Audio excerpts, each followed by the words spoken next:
Bom dia, boa tarde e boa noite. Seja muito bem-vindo ao curso de Lógica de Programação para Leigos.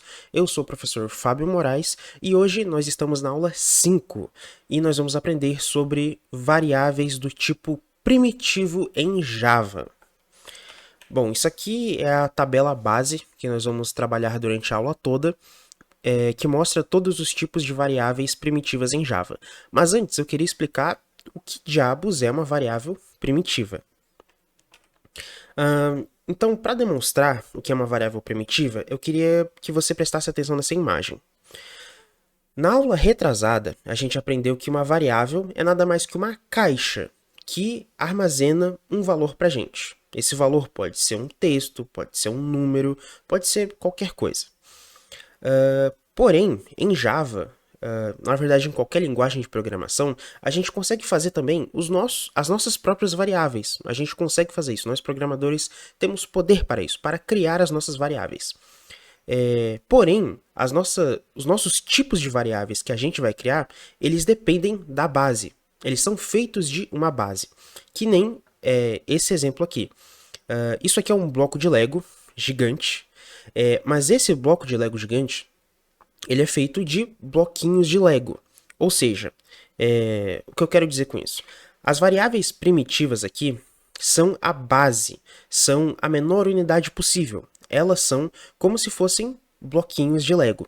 Já as variáveis compostas, ou seja, as variáveis que nós programadores temos poder para criar, elas são feitas de variáveis primitivas. Tá? Não existe uma variável composta sem uma variável primitiva. Primitiva é a base de tudo, e uma variável composta é feita a partir de um ou mais variáveis primitivas. Então, trazendo por exemplo das caixas, uma variável composta seria uma caixona que tem várias caixinhas dentro, ok? Seria mais ou menos isso. Só queria dar uma noção para vocês do que seria uma variável primitiva, uma variável composta. Então, as variáveis primitivas são essas. Esses aqui são todos os tipos de variáveis primitivas em Java que a gente consegue trabalhar. Você não vai usar todas elas no seu dia a dia, mas eu quero que você saiba da existência delas, como que elas trabalham e para que elas servem. Até porque elas são a base para quando a gente for criar as nossas próprias variáveis, a gente vai ter que usar essas, porque essas são a base, novamente. Então, primeiro eu vou explicar aqui alguns detalhes sobre ela, depois nós vamos comparar elas, ok? Bom, eu gostaria que vocês acessassem aí o GitHub de vocês, naquele repositório que a gente já criou para esse curso. E nós vamos aqui abrir esse repositório no CodeSpace. Eu tinha aberto aqui algumas abas para pesquisar material para aula. Não se preocupem, esse meu GitHub, esse meu CodeSpace aqui, ele está diferente do de vocês, porque eu estava fazendo aqui alguns testes para dar exemplos melhores durante as aulas. Mas o GitHub de vocês deve estar com esse arquivo novo, .java, e com a aula 3, variáveis.java. Esse apagar.java é alguma coisa que eu criei aqui só para dar um exemplo melhor durante as aulas. Mas o que eu quero que vocês façam é o seguinte. Quero que vocês criem aí uma nova pasta. E em vez do nome dessa pasta ser aula 5, que eu acho que não é algo muito recomendável, eu parei para pensar nisso mais tarde, vamos dar o nome dessa pasta de variáveis primitivas, pode ser? Variáveis primitivas. Variáveis primitivas, ok? Se vocês quiserem colocar variáveis primitivas underline aula 5, não tem nenhum problema. Só vamos separar os assuntos aqui por pasta para ficar mais fácil. Então, criamos a nossa pasta e aqui dentro eu vou criar o arquivo primitivas.java. É aqui dentro que a gente vai trabalhar. Inclusive, vou abrir aqui um novo terminal. Beleza. Por algum motivo ele não criou as estruturas básicas em Java, que a gente sempre usa, e que eu mostrei na aula retrasada, na aula 3. Então vamos criar aqui. Public class, e o nome do arquivo, nesse caso aqui é primitivas e só isso, não precisa do ponto .java. Abre chaves, dá um Enter, só pra gente continuar escrevendo. E aqui dentro você pode escrever... Ué, primitivas, aí fica complicado só não escrever o S, né? Isso, ok. E aqui dentro você escreve MAIN, aperta Ctrl espaço para aparecer o autocomplete e pode clicar na primeira opção. Beleza. E aqui dentro do terminal nós temos que mudar para a pasta que a gente está trabalhando. Então nesse caso é CD para mudar de diretório, para mudar de pasta. Pode escrever um nome, acho que só escrever variáveis e apertar Tab, ele completa para a gente. Então escreve o começo do nome da sua pasta, aperta Tab que ele completa. Então vou trocar aqui, pronto. E agora eu posso vou só escrever aqui um Salt, Ctrl espaço para apertar o autocomplete, Enter, vou escrever aqui alguma coisa, só para testar o código. Aí já tá... O CodeSpace já está começando a bugar. Esse código aqui tá certo, não tem nenhum problema, mas ele está evidenciando um erro aqui. Inclusive, isso aconteceu comigo enquanto eu estava tentando preparar material para aula. Quantas vezes? Muitas vezes. Isso é algo realmente chato, mas é algo que não é exclusivo do CodeSpace, acontece um pouco no VS Code mesmo. E a única solução que eu encontrei para isso é ou você reinicia a página, ou você tenta trocar de arquivo. Trocando de arquivo às vezes resolve, mas aqui realmente não teria nenhum erro. Então vamos reiniciar, porque os erros que eu quero que apareçam são erros de verdade, não esses erros que não tem nada de errado. Vamos fechar aqui esses outros só para ele não reclamar. Pronto, depois de recarregar a página, agora sim ele não está mostrando nenhum erro, até porque aquele código não tinha nenhum erro. Então vamos aqui executar esse arquivo Java, e o nome do arquivo no caso seria primitivas.java, só para ver se está funcionando. E beleza, ele escreveu aqui na tela alguma coisa. Então esse código já está funcionando, a gente pode trabalhar em cima dele. Então, o primeiro tipo de variável que eu queria trabalhar vai ser a variável byte, ok? Nós vamos pular a variável booleana, que eu vou explicar ela em uma próxima aula, quando a gente já estiver tratando de estruturas de condição, ok? Então vamos deixar a variável booleana de lado por enquanto. Vamos trabalhar com byte. O que é a variável byte? A variável byte, ela consegue armazenar números, então é uma caixa que consegue armazenar números e ela vai de menos 128 até o número 127. Então vamos criar aqui a nossa variável chamada variável byte e vamos botar ela para armazenar, por exemplo, o número 60. Beleza, a variável foi criada e eu, com o comando de mostrar na tela, eu posso mostrar essa variável. No caso aqui, a variável byte. Executando o código, ele mostra aqui o 60, que foi o número que eu armazenei. Como eu disse, o número máximo que essa variável aguenta é ou 128 negativo ou 127. Então, se eu tentar armazenar aqui o número 200, por exemplo, já mostra um erro. Type mismatch, ou seja, tipo incompatível. Não foi possível converter de inteiro para byte.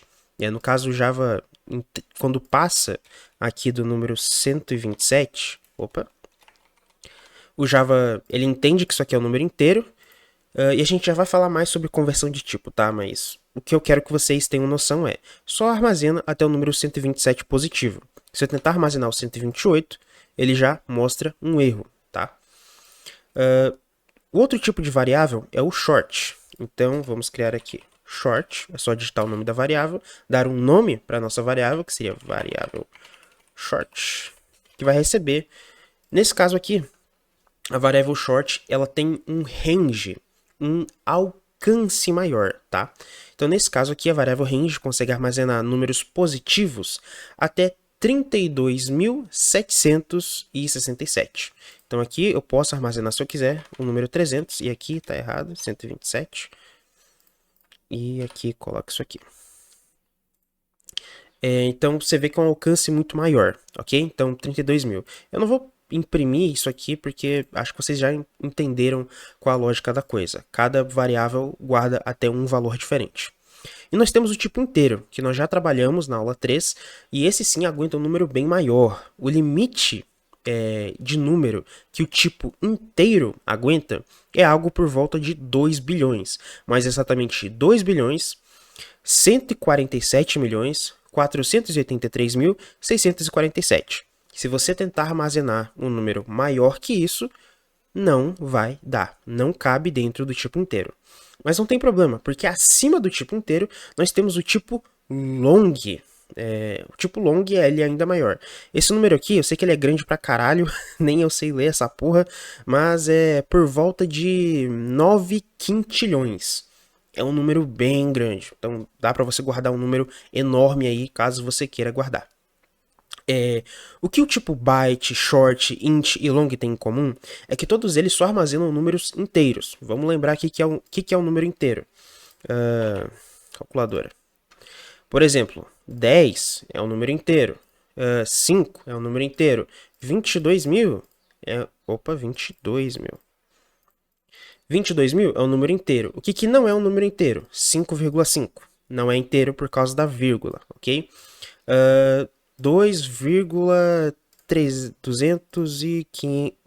235 não é inteiro, porque tem essa parte aqui depois da vírgula. Essa parte depois da vírgula, em programação, a gente chama de ponto flutuante. Eu sei que aqui é vírgula, mas, gente, como é que eu posso explicar isso? Internacionalmente, o vírgula não é usado para tratar as casas decimais, tá? De forma fora do Brasil, a gente usa o ponto para definir onde acaba a parte inteira de um número e onde é que começa a parte decimal, tá? Então é por isso que é chamado de ponto flutuante e não vírgula flutuante, porque é só no Brasil que a gente usa essa vírgula para separar o inteiro do decimal. Beleza? Então, número quebrado, números que têm parte fracionada, números que têm parte decimal, são chamados de ponto flutuante na programação. Mas o computador não consegue trabalhar com números flutuantes? Claro que consegue. Se eu fizer isso aqui vezes 2, ele vai me dar o resultado, tá? Mas isso não pode ser armazenado nem na variável byte, nem na variável short, nem na variável int e nem na variável long. Elas só aceitam números inteiros, seja ele positivo ou negativo, mas tem que ser inteiro. Para armazenar números que têm vírgula, que são de ponto flutuante, nós temos dois tipos, que é o tipo float e o tipo double, ok? Qual é a diferença? A precisão deles. O tipo float, ele consegue armazenar um número com ponto flutuante, um número com vírgula, até uma precisão de mais ou menos umas 6 ou 7 casas decimais. Já um número do tipo double, o tipo float, consegue armazenar de 6 a 7. Já o tipo double consegue armazenar ali por volta de 15 casas decimais com precisão. E entenda essa palavra aqui, precisão. Não significa necessariamente que um número maior que 7 dígitos não vai caber dentro do float, mas isso significa que as contas que você vai fazer com o número float, se ele tiver mais de 7 casas decimais, não vão ser precisas, ok? Na verdade, de maneira geral, na área da programação, trabalhar com números com vírgula é um saco, tá? Dificilmente a gente usa número com vírgula em programação, ao não ser em um caso, que é o caso que você vai armazenar esse valor e você não vai fazer nenhum tipo de conta com esse valor. Por exemplo, você tem lá um... Deixa eu abrir o bloco de notas para ficar mais fácil de exemplificar. Você tem lá um usuário e você vai armazenar diversos valores dele, como por exemplo o nome dele, a data de nascimento. A gente normalmente guarda a data de nascimento e calcula o aniversário para saber quantos anos a pessoa tem. Então a gente vai guardar a data de nascimento. A gente pode guardar, por exemplo, a altura. A altura normalmente é um número quebrado, né? Por exemplo, eu tenho só 1,65. Sou um cara baixinho. Então, se você for só guardar esse dado de forma que tem vírgula, que tem o ponto flutuante, não tem problema. Agora, se você quiser fazer qualquer tipo de conta, seja de multiplicação, adição, divisão, qualquer conta com esse número, por exemplo, sei lá, eu quero tirar a média da altura de todas as pessoas do Brasil. Não use ponto flutuante para fazer isso, tá? Por quê? Justamente por causa da imprecisão. Deixa eu mostrar aqui uma coisinha para vocês. Tá aqui, eu vou até mostrar nesse meu arquivo aqui de apagar.java. Ctrl C. Aqui. O que eu estou fazendo aqui nesse trecho de código? Na verdade, eu não queria. Isso aqui tá errado. Eu só queria essa parte aqui, na verdade. Desculpa, problemas técnicos. O que eu estou fazendo aqui nesse trecho de código? Eu estou criando uma variável do tipo float, que é uma variável que pode armazenar número quebrado. Estou chamando ela de minha variável float1 e estou armazenando o valor 0.1. Depois, eu estou criando uma variável, minha variável float2, e estou armazenando nela o valor 0.2. Por que tem esse f aqui? Muito simples. Porque se eu tirar, ele tenta converter. O Java entende que esse número aqui, na verdade, é um double e não um float, tá? Então, é só para dizer para o Java que esse 0.1 é realmente float e não double. Beleza, então criei essas duas variáveis. E eu criei uma variável chamada resultado. E eu criei uma variável resultado que vai receber, no caso, o valor das outras duas variáveis que eu criei aqui nas linhas 7 e 8. Aqui linha 7, linha 8, linha 7 e linha 8. Que nesse caso vai ser 0.1 mais 0.2. Bom, o resultado aqui deveria ser 0.3, certo? Então, nessa linha aqui, eu vou mostrar o resultado com 12 casas decimais de aproximação. Lembra que o float ele pode armazenar até 7 com precisão? Então, ele pode guardar mais, mas não vai ser preciso. E é disso que eu estou falando aqui. Então, vamos executar esse código aqui para ver o que ele vai me mostrar. O que deu de erro aqui? Ah, tá. Gente, isso aqui é um erro muito comum, tá? O que aconteceu aqui? Eu copiei alguma coisa errada e eu esqueci das chaves, tá? Tá me mostrando aqui em vermelho que essa chave aqui não tem um par para fechar ela, tá? No caso, tem que colocar essa chave no lugar certo também, que nesse caso seria mais ou menos por aqui. Agora sim, o Java vai parar de reclamar. Lembrando aqui que a posição dessa chave não importa, tá? Mesmo se eu der um monte de espaço, um monte de tab aqui, não importa, o código vai continuar funcionando. Em Java, os espaços eles não têm muita influência em se o código está funcionando ou não, tá? Mesmo como você viu aqui, eu dei um monte de tab, apertei um monte de espaço e a chave continua funcionando. Por quê? Porque elas estão na ordem certa. Lembra que eu falei para vocês instalarem aquela extensão chamada Rainbow? No caso, a minha é essa aqui. Cadê? Bracket per color. Essa variável aqui, o que ela faz? Desculpa, essa extensão, o que ela faz?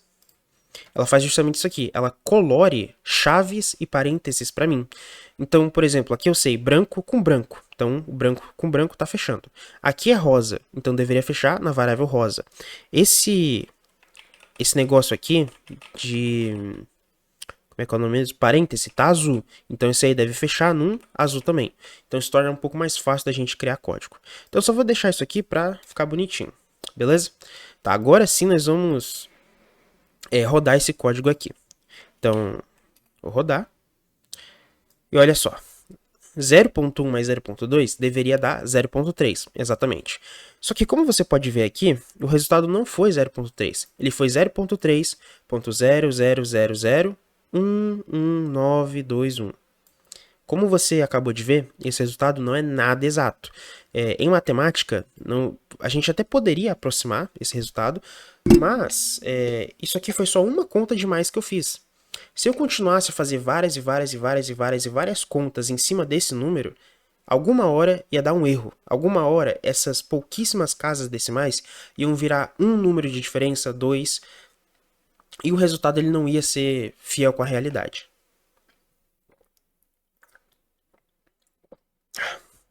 Então, muitas vezes, quando a gente quer trabalhar com números decimais, a gente não usa o float double, apesar deles existirem em programação.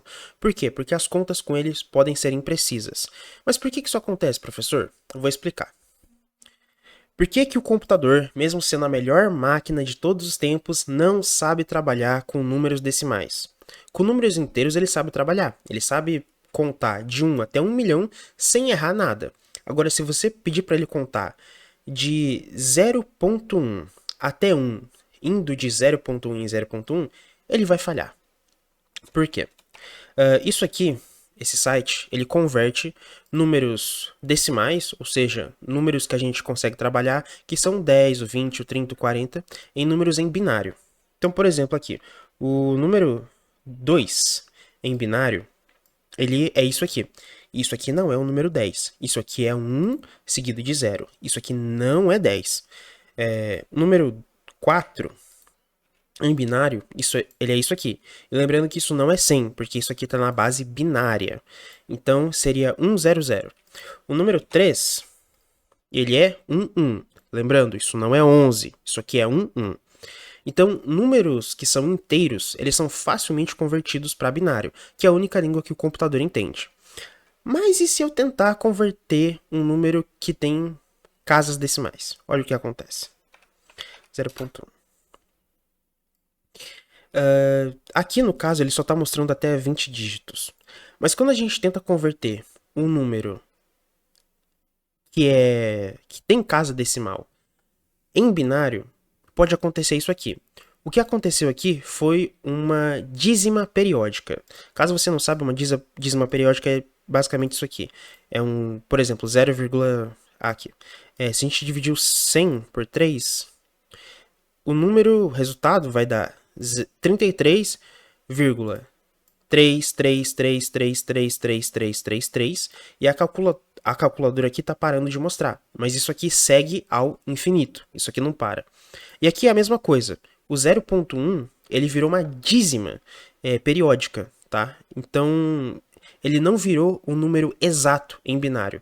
Isso acontece com a maioria dos números que tem vírgula, que tem ponto flutuante. A maioria dos números, se você tenta converter eles de decimal, da base 10, para binário, não dá certo. Ou a conversão não é exata, ou vai rolar uma aproximação.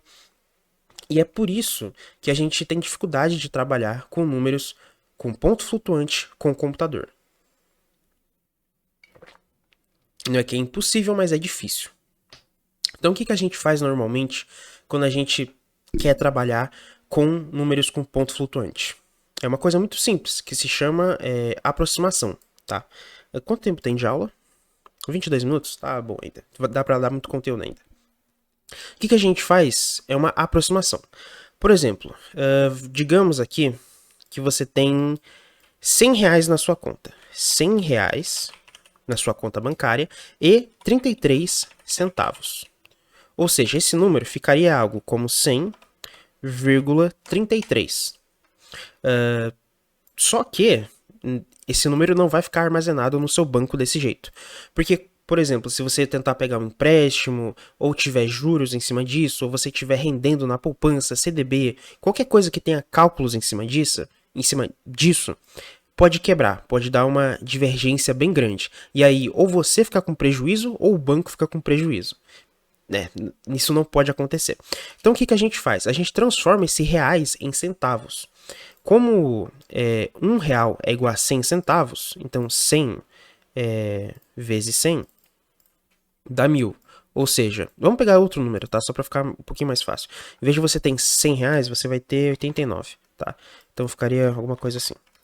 Então, 89 reais vezes 100 é 8.900. Ou seja, o que na verdade você tem é 8.900 moedas mais 33 moedas. É isso que você tem. Então, 8.900 mais 33 dá 8.933 moedas. Moedas de real. É isso aqui que você tem na sua conta bancária, tá? Então, na verdade, o banco, ele faz as contas de quanto você está devendo, de quanto que você tem que pagar, de quanto que você está rendendo no banco, em cima dos centavos e não dos reais. Porque assim não tem imprecisão. É claro que, quando você for fazer alguma conta, por exemplo, de juros, ainda pode acontecer isso aqui. Que você pode, sei lá, no final das contas, estar devendo, por exemplo, 1.255 0,5 moedas para o banco. Isso aqui é o que você está devendo para o banco. Só que não tem como você dever meio centavo. Um centavo é o mínimo que existe. Meio centavo não existe, só um centavo. Então, normalmente, isso aqui eles acabam convertendo. Ou seja, ou você na verdade vai pagar 1.256 moedas para o banco, ou só 1.255, né? Ou arredonda para cima ou para baixo. R$ 1, por mais que, desculpa, um centavo, por mais que seja pouca coisa, ou você vai ter que pagar ou não vai ter que pagar, porque não existe meio centavo em real. Então, como eu disse, só revisando aqui o que eu disse. As variáveis do tipo float e double existem, é possível fazer contas com elas, mas muitas vezes, na vida real, quando a gente está trabalhando para empresas mesmo, a gente não usa por causa dessa imprecisão. Ao não ser que a única função dessa variável seja armazenar valor, e não fazer contas em cima disso.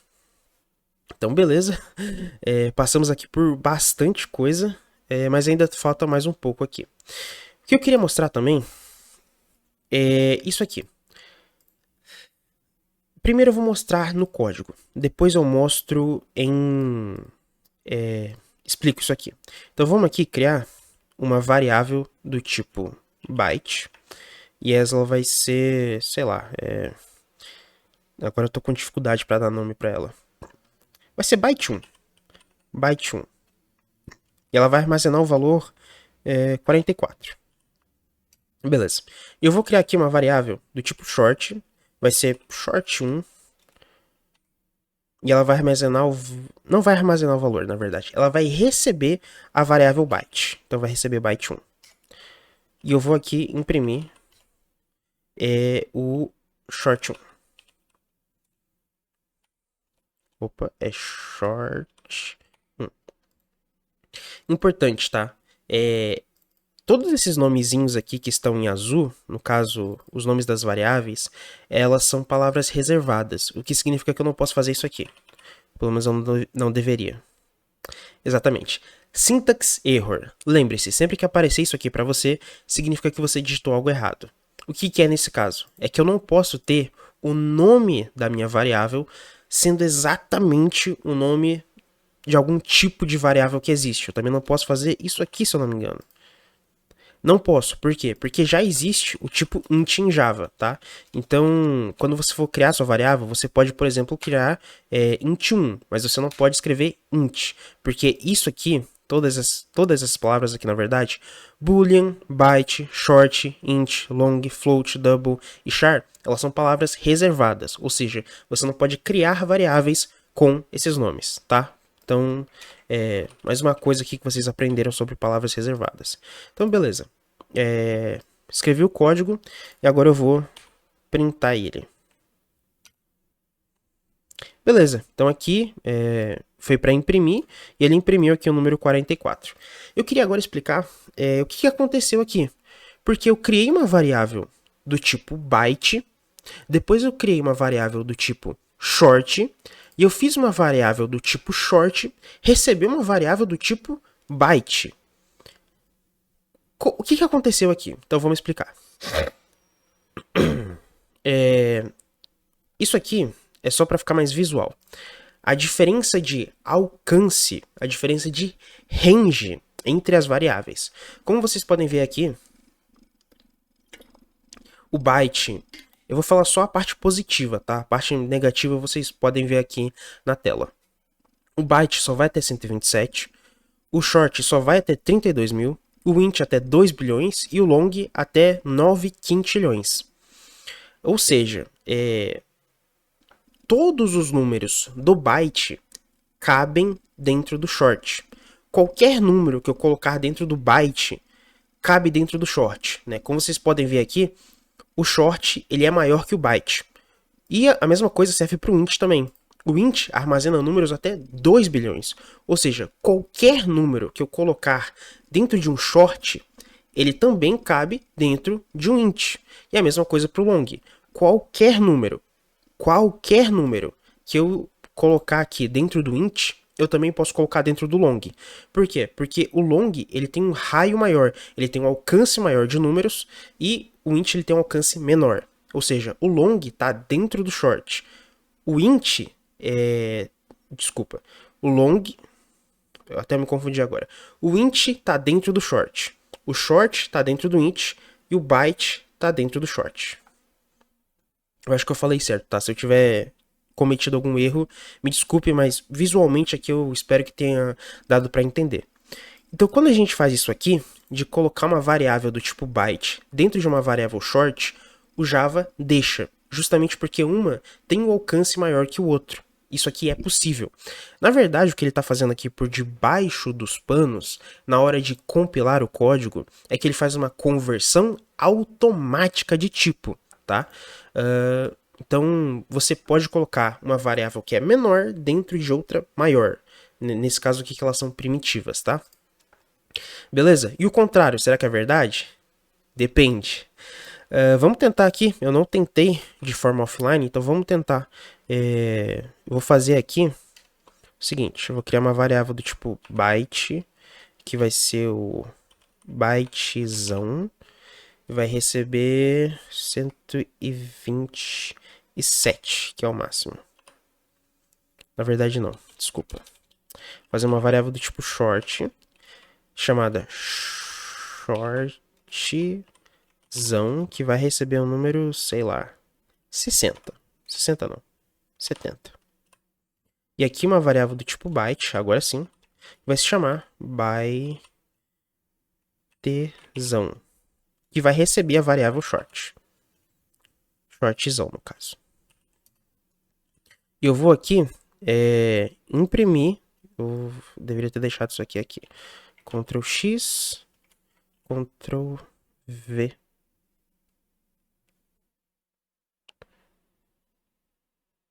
Gravando arquivo? O que eu fiz aqui, gente? Tá, não era pra ter feito isso.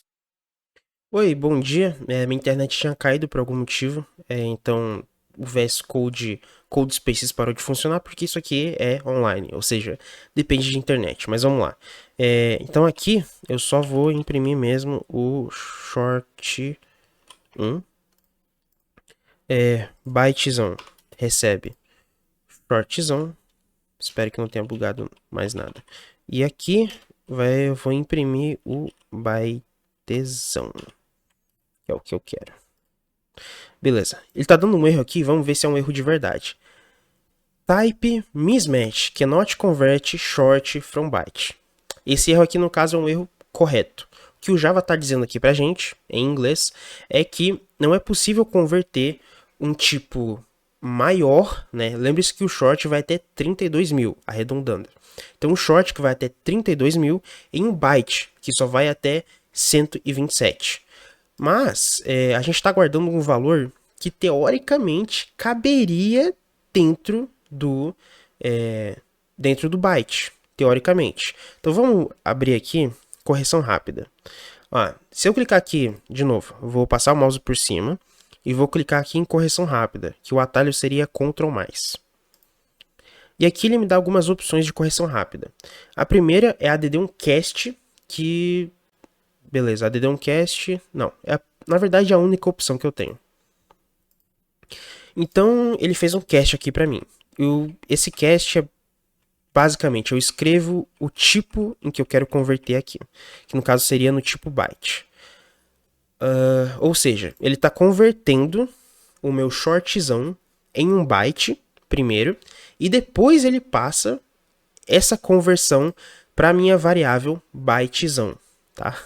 E aí sim eu vou conseguir rodar esse código. Então eu vou colocar aqui para rodar, e ele imprimiu aqui o número 70, que é o número que está no meu shortzão. Mas, lembre-se que o shortzão vai até 32 mil. O que acontece, por exemplo, se a gente colocar 300. 300 não cabe dentro do byte. Não cabe, de jeito nenhum. Aqui é um short e aqui é um byte. Então, teoricamente, não era para compilar. Vamos ver o que acontece se eu rodar esse código. O que aconteceu aqui? 300, shortzão, bytezão. Ele não deu erro, mas também não mostrou o número. Antes ele tinha mostrado 1, 2, 3, 4 linhas. E aqui ele mostrou 1, 2, 3, 4, mas com o número 44. Vamos de novo. Estranho. Eu vou salvar. Eu vou aumentar aqui. Em vez de 30 mil, eu vou colocar, sei lá, 32, 1, 2, 3. 32 mil. Vamos ver se roda. 0. Ok. Não sei o que aconteceu aqui, tá? Até onde eu entendo de Java, na verdade isso aqui era para dar algum tipo de erro. Ele só tá mostrando 0. Tentar o 128. Que foi que é um número maior do que o byte, não deveria caber. Menos 100. Será? Eu escrevi 128, ele deu menos 128. Deixa eu colocar 129.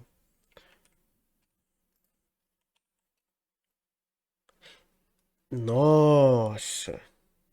Por essa eu não esperava. Gente, por que que ele mostrou primeiro 0, depois 128, depois 127? É algo que eu teria que escovar bit pra explicar pra vocês, tá? Isso aqui é algo muito escovação de bit. Escovação de bit é um termo que é você tentar entender binário. Você dá o saber a lógica do binário pra saber o que aconteceu aqui.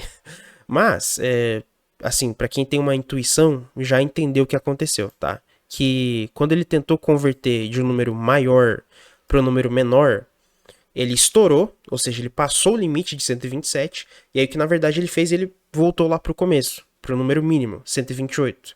Aí depois eu subi mais um número, extrapolei um número acima do permitido. Aí, em vez de 128, ele guardou menos 127. Ou seja, isso aqui é como se fosse um ciclo, tá? Então, explicando assim de maneira um pouco rápida, seria mais ou menos isso que aconteceu. Mas, de novo, para você entender realmente o que aconteceu, aqui você precisa escovar bit. Você pode perguntar pro chat GPT, ou pode procurar no Google também, que eu te garanto que eles vão dar respostas melhores do que eu poderia explicar. Certo? Foi bastante conteúdo por essa aula, mas eu só queria terminar agora e finalizar com o char. O boolean, como eu disse, vai ficar para uma próxima aula. Então vamos explicar aqui o char. O que é o char? O char, na verdade, tem mais dois conteúdos. Antes de eu explicar o char, eu vou explicar aqui por que você deveria usar um tipo e não outro. Tá, beleza, professor. Eu entendi aqui que eu tenho byte, eu tenho short, eu tenho int, eu tenho long, e qualquer um deles armazena números. E aí pode surgir uma dúvida. Uma dúvida, por exemplo, para que eu vou usar o byte se eu tenho o long, que é uma caixa que consegue armazenar números muito maiores? Por que eu não uso o long para tudo nos meus programas? Isso é uma resposta bem simples. Size. Isso aqui significa tamanho em inglês. Quando eu crio um número, quando eu crio uma variável dentro da minha memória, ela já ocupa espaço. Então vamos supor aqui que você criou uma variável do tipo int na sua memória. Essa variável vai ocupar vai ocupar 4 bytes na sua memória. Nesse caso aqui tem só 3. Vai ocupar 4 bytes na sua memória, tá? Imagina aqui que cada zero é um espaço na memória, tá? É um byte diferente. Então, se você cria uma variável do tipo int, ela vai armazenar, ela vai ocupar na sua memória 4 bytes. E se você criar uma variável do tipo long, ela vai literalmente dobrar isso aqui. Ela vai criar uma variável com Um, dois, três, quatro, cinco, seis, sete. Tem que ter mais um aqui. Um, dois, três, quatro, cinco, seis, sete, oito. Então, se você cria uma variável do tipo long, essa variável já está ocupando na memória tudo isso aqui de espaço, tá? E não interessa qual número você está armazenando. Imagine, por exemplo, vamos trabalhar com aquele exemplo das caixas de novo. Que o byte, ele é uma caixa pequenininha, tá? Então não ocupa muito espaço. Você pode colocar um item que vai preencher toda essa caixa? Sim. Você pode colocar um item menor do que essa caixa? Sim, mas de todo jeito, se você quiser guardar essa caixa na sua casa, ela vai ocupar um certo espaço. Mas tem também uma caixona. Imagine que a variável do tipo long é, sei lá, uma caixa de uma cadeira gamer. Não sei se você já viu, mas é bem grande. É caixa de cadeira gamer. Vamos ver aqui se eu encontro alguma imagem boa para representar. Nossa, tá, talvez aqui não esteja dando para mostrar, mas é uma caixa bem grande e bem pesada, essa caixa da cadeira gamer. Ou seja, se você quiser guardar essa caixa na sua casa, você pode guardar um item bem pequenininho dela, você pode guardar um item maior, mas de todo jeito essa caixa vai estar ocupando esse espaço todo. Porque essa é a característica da caixa. Não importa se você está guardando alguma coisa muito pequenininha ou muito grande dentro dela, ela já ocupa algum espaço. Então, quando a gente está construindo nossos programas aqui, sem ser profissionalmente, sem ser um trabalho mesmo, tanto faz que tipo de variável você está usando, tá? Porque são programas pequenos que ocupam pouco espaço. Agora, quando você está trabalhando com aplicações grandes, em grande escala, quando você está trabalhando para uma empresa, isso aqui tem uma certa relevância. Não é uma relevância extraordinária, mas tem uma certa relevância. Porque se você escolher tipos muito maiores para armazenar os dados que você precisa, isso vai ocupar mais memória e vai fazer com que o seu programa tenha uma performance pior, ok? Então, por exemplo, vamos supor aqui que você quer armazenar a idade do seu usuário. E para fazer isso, você está usando o tipo long. Cara, eu acho que não existe nenhum ser humano na face da Terra que consegue ter 9 quintilhões de anos, tá? Nesse caso aqui, para armazenar a idade de um usuário, seria melhor armazenar em byte. Por quê? Porque nenhum ser humano vai ter mais que 127 anos, tá? Até podem ocorrer exceções, mas isso são as exceções e não a regra, exatamente. Então, armazenar, se você sabe que um número não vai passar de 127, por que você vai usar o tipo short, ou o tipo int, ou o tipo long para guardar esse número? Não faz sentido, certo? O byte, ele já daria conta do recado. Vamos supor, no caso de idade, a gente, como eu falei, a gente não costuma armazenar. Normalmente a gente guarda a data de nascimento. Mas, por exemplo, sei lá, número de filhos. É possível que alguém tenha mais de 127 filhos? Sim, mas é muito improvável, é exceção. Então, número de filhos pode ser em byte. Sei lá, número de casas que a pessoa tem. Pode ser em byte também, porque dificilmente alguém tem mais de 127 casas, tá? Então, você escolher o tipo adequado para sua variável primeiro, é uma boa prática, é uma coisa que faz sentido, e segundo, quando você tem um programa que é muito grande, isso pode dar mais performance. O quanto de performance depende do seu programa, mas se você escolher o tipo certo de variável, com certeza dá mais performance. Por hora, não precisa se preocupar muito com isso, tá? Se você quiser criar qualquer número com int, que é o que a gente programador costuma fazer, cria tudo com int, tá tudo bem, não tem problema. Mas saiba que quando está se tratando de performance, escolher o tipo certo pode fazer diferença. Beleza, tratamos então de variáveis, tratamos de conversão automática, tratamos também de usar o tipo de variável certo. Agora vamos tratar desse char aqui e do string. Então vamos criar aqui um char. Meu char recebe A. É isso aqui mesmo? Minha sintaxe está certa? Minha sintaxe está certa. E eu vou fazer aqui, o que eu vou fazer? Eu vou imprimir esse meu char. Então, meu char. Beleza. Então, eu vou dar uma limpada no terminal. É só clicar no terminal, dar um Ctrl L e vou botar para rodar esse código. Beleza, eu criei um char aqui e ele consegue armazenar texto.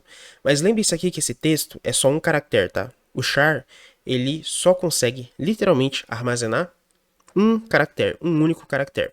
Ele pode armazenar número maiúsculo, número em minúsculo também funciona, tá? Então, ele armazena número maiúsculo, número minúsculo, armazena número também. Eu tava falando número, é letra, tá? Letra maiúscula, letra minúscula, desculpa. Armazena número também, beleza?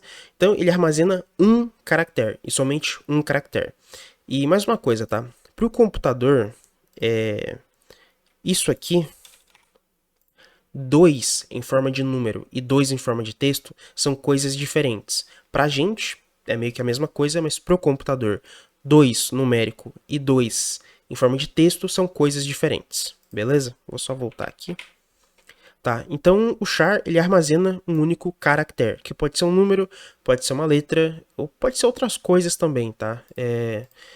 Ele armazena caracteres da tabela ASCII. Então se você procurar aqui na internet, tabela ASCII, acho que é assim que se escreve. Se você procurar a tabela ASCII, você pode ver aqui quais caracteres ele pode armazenar, tá? Como você pode ver aqui, são bastante caracteres aqui. Tem, por exemplo, o porcentagem, tem um mais. Pode armazenar um mais também? Vamos ver. Colocar um mais ali e vamos rodar para rodar o código. Armazeno mais também, tá? Então, essa tabela aqui que ele consegue armazenar. Mas lembre-se, é só um valor dessa tabela. E eu queria falar também com vocês sobre o tipo string.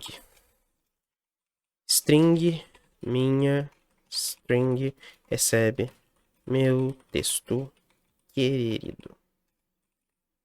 Tá, a string, como vocês podem reparar aqui, ela é entre aspas duplas, não aspas simples. Aqui é só um e aqui tem dois, né? São formas diferentes de diferenciar.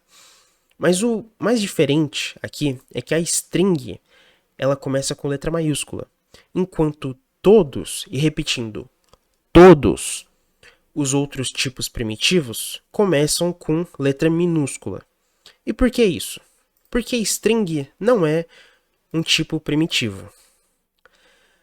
O string, ele é algo que já vem no Java. Então eu consigo usar sem instalar nada, sem ter nenhuma dependência. Tipo, se eu instalar Java na minha máquina agora, como ele está instalado, eu já posso usar o tipo string. Porém, ele não é, eu repito, não é um tipo primitivo, apesar da gente usar muito ele. Ele é um tipo composto. O que é o tipo string? Ele é a junção de vários chars, tá? Ele é uma junção do tipo char. Então, o M aqui, ele é um char, o E é um char, o U é outro char, espaço também é um char, T, char, e você já entendeu, tá? Então, uma string nada mais é do que uma coleção de char. Nós vamos trabalhar com coleções, no caso seriam variáveis multidimensionais, mas isso é um pouco mais para frente do curso, tá? Beleza? Então, só queria que vocês soubessem.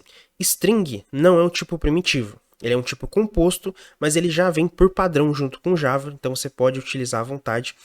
Mas é importante saber essa diferença, tá? Cara, acho que é isso. Passamos por muita coisa aqui. Então, obrigado por assistir até aqui. Eu sei que foi uma aula muito longa, mas também foi muito conteúdo que eu queria passar para vocês, tá? Um aviso também que eu queria dar é que a partir de agora a gente vai poder fazer exercício. A gente já tem conteúdo suficiente para fazer exercício. Então, a partir de agora, a próxima aula, se eu não me engano, ela é por exercício, se não me falha a memória. A gente só vai fazer exercício e a partir dali eu sempre vou trabalhar no formato de dar uma aula, ou seja, dar um conteúdo e colocar um exercício, tá? A partir daqui vocês podem também, em vez de aguardar lançar a próxima aula, procurar exercícios na internet. Aqui vocês já têm alguma base para fazer exercícios de programação. Não todos, os mais simples, obviamente, mas vocês já têm alguma base. Mas não se preocupem, esse curso aqui também vai dar exercício. Até porque eu só aprendi tudo isso aqui fazendo exercício. Eu comparo muito programar com o ato de estudar programação, desculpa. O ato de você estudar programação com o ato de você estudar matemática. Você só aprende fazendo. É claro que a parte teórica é muito importante, mas fazer é mais importante do que só ficar ouvindo o professor falar, tá? Então, próxima aula vai ter exercício e eu quero que vocês trabalhem bem todos esses conceitos aqui e o conceito de lógica de programação também, tá? Então, muito obrigado para você que assistiu até aqui. Nesse caso aqui, vamos comitar o nosso código só para a gente não perder. Então esse arquivo aqui eu vou apagar, eu vou clicar aqui com o botão direito em cima e vou clicar em deletar se eu achar a opção. Cadê copiar, baixar, copiar, não excluir permanentemente. Beleza. O arquivo novo também não quero, então vamos excluir permanentemente. E eu vou comitar aqui esse arquivo primitivas, beleza? Então vamos aqui no Git. Escrever uma mensagem aprendendo sobre variáveis primitivas. Vou confirmar, eu esqueci de avisar na última aula. Esse confirmar é a mesma coisa que comitar, ok? Então aqui deveria estar escrito commit e não confirmação, mas tem a tradução e às vezes as palavras se perdem. Então, comitar, sim, quero comitar.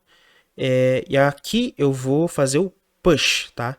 Só lembrando, as alterações que eu fizer aqui no meu repositório não vão aparecer até que eu dê o push. Sem o push não aparece, porque o push é a publicação. Então vamos aqui, clicar em OK. Sim. Beleza, agora se eu recarregar aqui, apareceu a pasta variáveis primitivas e aqui dentro tá todo o código que a gente fez na aula, tá? Então, novamente, muito obrigado para você que assistiu até aqui. Espero que você esteja gostando do curso. Dúvidas, deixa aqui nos comentários. E valeu, até a próxima aula.